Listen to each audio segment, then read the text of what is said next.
नमस्कार, capital TV देख रहे हैं आप। मैं हूं आपके साथ पूजा। ब्रेकिंग नाउ में बड़ी खबर आपको बता रहे हैं। 5 राज्यों में होने जा रहे चुनाव की तारीखों का ऐलान हो चुका है। इलेक्शन कमीशन की तरफ से प्रेस कॉन्फ्रेंस करके चुनाव की तारीखों की घोषणा कर दी गई है। सबसे पहले बात मिजोरम की करें तो मिजोरम में 7 नवंबर को चुनाव होंगे। वहीं बात करें छत्तीसगढ़ की तो छत्तीसगढ़ में 7 और 17 यानी कि 2 चरणों में मतदान होंगे। वहीं मध्य प्रदेश को 17 नवंबर को चुनाव। राजस्थान की बात करें तो राजस्थान में 23 नवंबर को वोटिंग जो है वो कराई जाएगी। उसके बाद तेलंगाना में 30 नवंबर को वोटिंग होगी और चुनाव की नतीजों की घोषणा 3 दिसंबर को की जाएगी। तो बड़ी जानकारी इलेक्शन कमीशन की तरफ से दी गई है।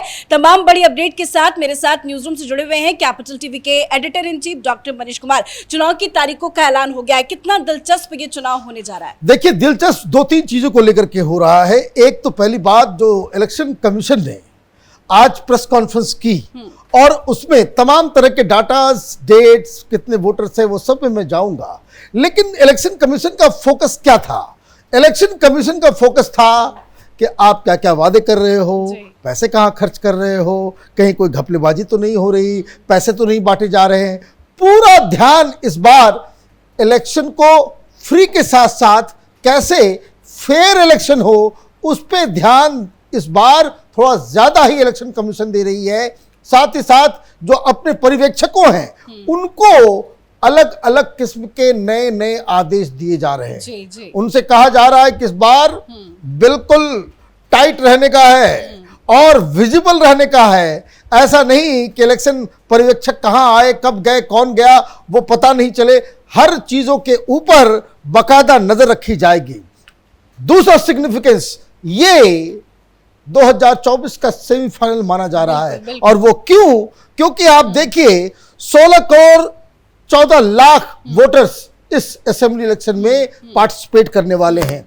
5 राज्य हैं, 4 बड़े बड़े राज्य हैं। तेलंगाना में आप देखिए 119 सीटों पे 3 करोड़ 17 लाख वोटर्स जो है वोट करेंगे। साथ ही साथ राजस्थान के अंदर 200 सीटें हैं। टोटल वोटर्स जो हैं वो 5 करोड़ 25 लाख वोटर्स जो हैं वो पार्टिसिपेट करेंगे राजस्थान में। मध्य प्रदेश जहां सबसे ज्यादा वोटर्स हैं, 5 करोड़ 60 लाख के आसपास वोटर्स हैं, 230 सीटें हैं। वहीं छत्तीसगढ़ के अंदर 90 सीटों के लिए जो वोटर्स की संख्या है वो 2 करोड़ 3 लाख, इतने सारे वोटर्स जो है। और मिजोरम नॉर्थ ईस्ट का स्टेट है, छोटा स्टेट है, और आप यहां देखिए 8,52,000 वोटर्स जो हैं वो 40 कंस्टिट्यूंसी में पार्टिसिपेट करने वाले हैं। तो ये तो संख्या की दृष्टि से काफी बड़ी संख्या में, और जो हिंदुस्तान में जितने टोटल वोटर्स हैं उसके 1/6 वोटर्स जो है असेंबली इलेक्शन में अपना जो है वो चॉइस जो है वो। लेकिन आज इलेक्शन कमीशन की तरफ से एक बड़ी जानकारी ये दी गई कि 60 लाख फर्स्ट टाइम वोटर्स होंगे। उसका इंपैक्ट इस बार के चुनाव में क्या पड़ेगा? देखिए, ये बड़ा ही महत्वपूर्ण आंकड़ा है। ये जो 60 लाख वोटर्स जो पहली बार वोट करने जा रहे हैं, वो किसे वोट करेंगे? उनके हाथ में चाबी है। और ये जो चाबी, जो फर्स्ट टाइमर वोटर होता है या सेकंड टाइमर वोटर होता है, ये जो संख्या है, ये आज की तारीख में न जाति, न धर्म, न वो जो तमाम तरह के वो ओबीसी कार्ड, तो SC card, ST card, upper caste card, तो ये तमाम तरह की जो ट्रेडिशनल पॉलिटिक्स जो अब तक की रही है उससे ये प्रभावित नहीं होते हैं। ये आंकड़े बताते हैं। थोड़े से ज्यादा ये लोग जो है बाकायदा आप ये समझिए कि प्रोग्रेसिव और कैंडिडेट को देख के, पॉलिटिकल पार्टी को देख करके, नेता को देख करके, कौन मुख्यमंत्री बनेगा, राज्य को कौन लीड करेगा, उसके आधार पे वोट करते। अगर तारीखों पे नजर डालें तो सबसे लास्ट में जो वोटिंग होनी है वो तेलंगाना में होनी है। छोटा स्टेट है, कितना इंपॉर्टेंट लगता है? देखिए, एक बात जो समझ में आ रही है कि आप 30 नवंबर को वहां पोलिंग होना है। मतलब आपके पास 28 तारीख तक जो है वो प्रचार प्रसार करने का आपके पास वक्त मिल रहा है। तो तेलंगाना के politician they must be feeling very lucky कि आज जो तारीख है उसमें सबसे ज्यादा अगर किसी पॉलिटिकल पार्टी को वहां के राज्य के नेताओं को जो वक्त मिल रहा है कैंपेन करने का, क्योंकि देखिए अभी जब और भी राज्यों के बारे में हम लोग डिस्कस करेंगे तो एक प्रॉब्लम जो नजर आ रही है कि आप जो फाइनल जो विड्रॉल ऑफ कैंडिडेट जो है वो 15 तारीख को नवंबर को हो रहा है, तो ये समझिए कि आपके पास 12 से 13 दिन के आसपास कैंपेन का टाइम मिल रहा है। बड़ी मुश्किल होती है किसी भी कैंडिडेट को हर इलाके में जाना। वैसे इस बार सराहना करनी होगी इलेक्शन कमीशन की, इस बार इतना सारा वक्त भी मिल रहा है, लेकिन ये सिर्फ तेलंगाना के लिए है या फिर और दूसरे राज्यों के लिए, उसको भी एक बार देखते हैं। राजस्थान की बात करें तो राजस्थान में तो जो वोटिंग की डेट है वो 23 तारीख रखी गई है। वक्त तो थोड़ा बहुत है, वक्त है, लेकिन राजस्थान फिर भी लकी है क्योंकि 9 तारीख को इसकी जो तारीख है, आज जो तारीख है, आज हम खड़े हैं 9 तारीख में, 9 तारीख के अक्टूबर महीने में, तो ऑलमोस्ट आपको कितने सारे वक्त मिल जा रहा है। और ये तब भारतीय जनता पार्टी ऑलरेडी बहुत सारे उम्मीदवारों को फाइनल कर चुकी है, लेकिन अभी तक सीएम कौन होगा उसका ऐलान नहीं हुआ। सीएम कौन होगा उसका ऐलान नहीं हुआ है और भारतीय जनता पार्टी की तरफ से ये बताया गया है कि भाई राजस्थान में कोई चेहरा नहीं होगा, बीजेपी ही चेहरा है, बीजेपी ही चेहरा है, कमल छाप ही चेहरा है, प्रधानमंत्री मोदी ही चेहरा है। लेकिन फिर भी राजस्थान के पास और वहां के कार्यकर्ताओं के पास वक्त है, लेकिन अगर इसका सही इस्तेमाल किया गया तो अगर आप उम्मीदवार को सिलेक्ट करने में 1 सप्ताह और बर्बाद कर देते हैं, 15 दिन और बर्बाद कर देते हैं, 10 दिन और अगर आप टाइम लेते हैं, तो आपको कैंपेन करने का सबसे बड़ी चीज होती है इलेक्शन के दौरान जो उम्मीदवारों को दिक्कत होती है वो ये कि नाम जब आखिर मौके पे जब फाइनल होता है तो उसमें दिक्कत ये होती है कि वो अपने कंस्टिट्यूएंसी में कैंपेन नहीं कर पाता, हर इलाके में जा नहीं पाता। लेकिन इस बार फिर भी समय बहुत ज्यादा मिला है। अब ये लेकिन अगर बाकी स्टेट में बात करें तो मध्य प्रदेश में तो चुनाव होने हैं 17 तारीख को, वक्त बहुत ज्यादा नहीं मिला है। सीएम फेस को लेकर भी अभी तक शिवराज सिंह हालांकि बार बार कहते हैं मैं बहुत याद आऊंगा, लुभावने वादे भी कर रहे हैं, लोगों को लुभाने की कोशिश भी कर रहे हैं, लेकिन यहाँ पे कितना टफ होने जा रहा है कॉम्पिटिशन। देखिए टफ होने जा रहा है, लेकिन आपको याद है कि भारतीय जनता पार्टी ने ऑलरेडी 2 लिस्ट वो ऑलरेडी निकाल चुके हैं। बड़े बड़े खिलाड़ी जो है ऑलरेडी कैंपेन में हैं, वो कैंपेन कर रहे हैं। कांग्रेस पार्टी का भी नामो निशान नहीं कि भाई कौन उम्मीदवार है कौन उम्मीदवार नहीं है। और एक फेज में हो रहा है चुनाव, मतलब ये फेजेस वाइज भी नहीं है कि कुछ इलाकों को आपको ज्यादा समय मिले।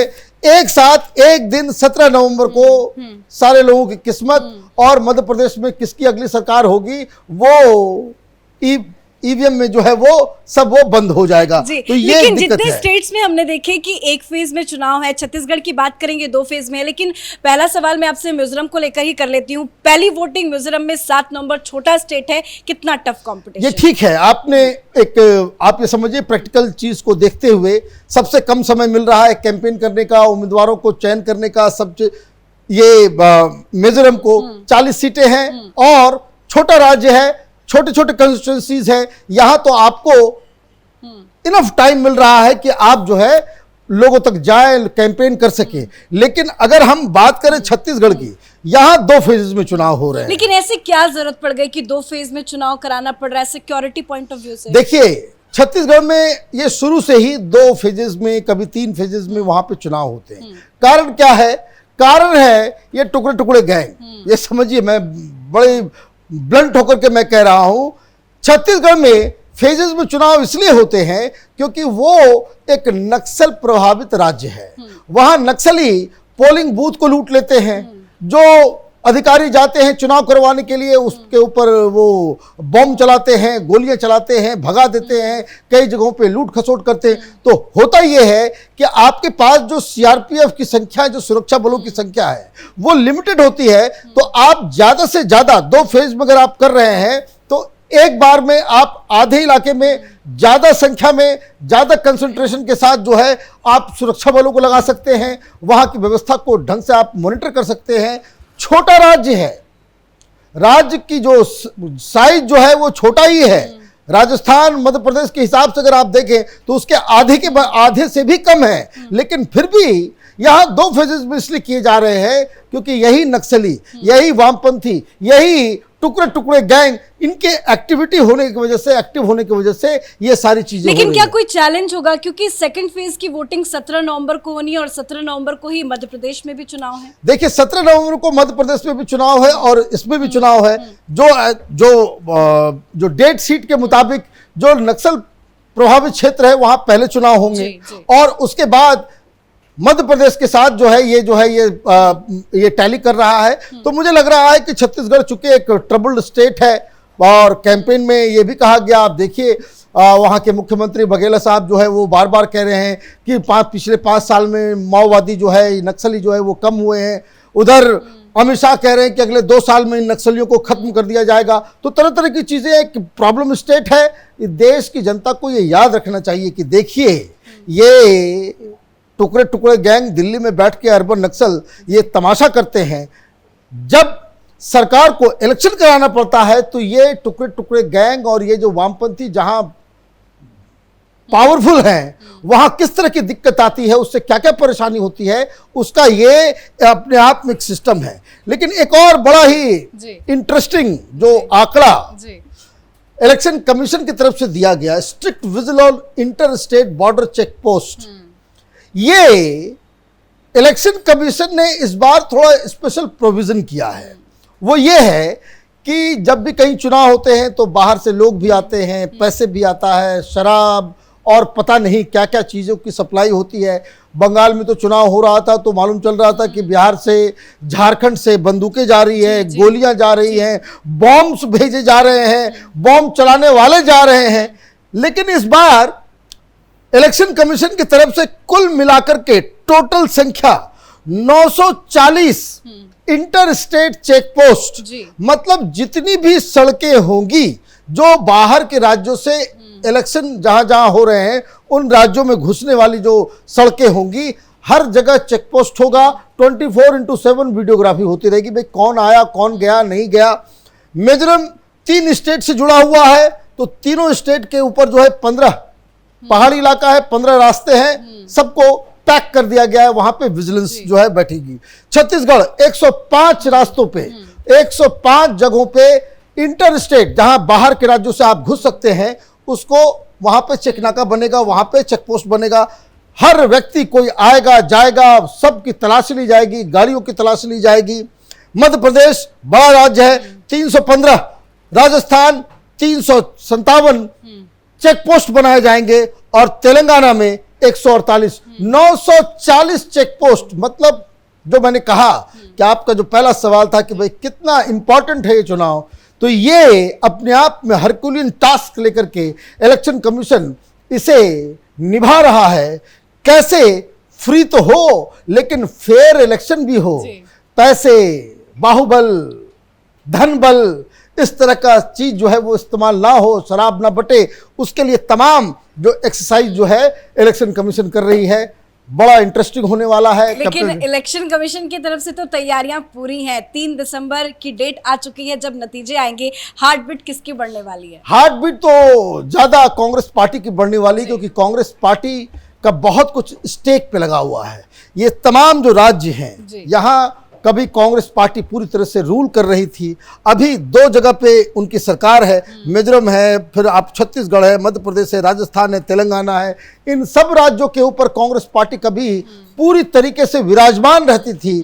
अभी 2 बड़े स्टेट जहां पे उनको अपनी कुर्सी को बचानी है वो है राजस्थान और छत्तीसगढ़। वहां पे पॉपुलर सरकार है, बहुत सारी योजनाओं को दिया गया है। और अगर इसमें ये लोग हार जाती कांग्रेस पार्टी, तो कांग्रेस पार्टी न सिर्फ चुनाव हारेगी बल्कि ये जो 2024 में चुनाव होने वाले हैं, जो INDIA के अंदर अभी सीट शेयरिंग वगैरह का जो अभी तक कोई नामो निशान नहीं है, कांग्रेस पार्टी उसको टाल रही है। दे आर जस्ट वेटिंग कि यहां पे अच्छे रिजल्ट्स आए ताकि वो ज्यादा से ज्यादा लोकसभा सीटों के ऊपर और ज्यादा बार्गेनिंग पावर उनका बढ़ जाए।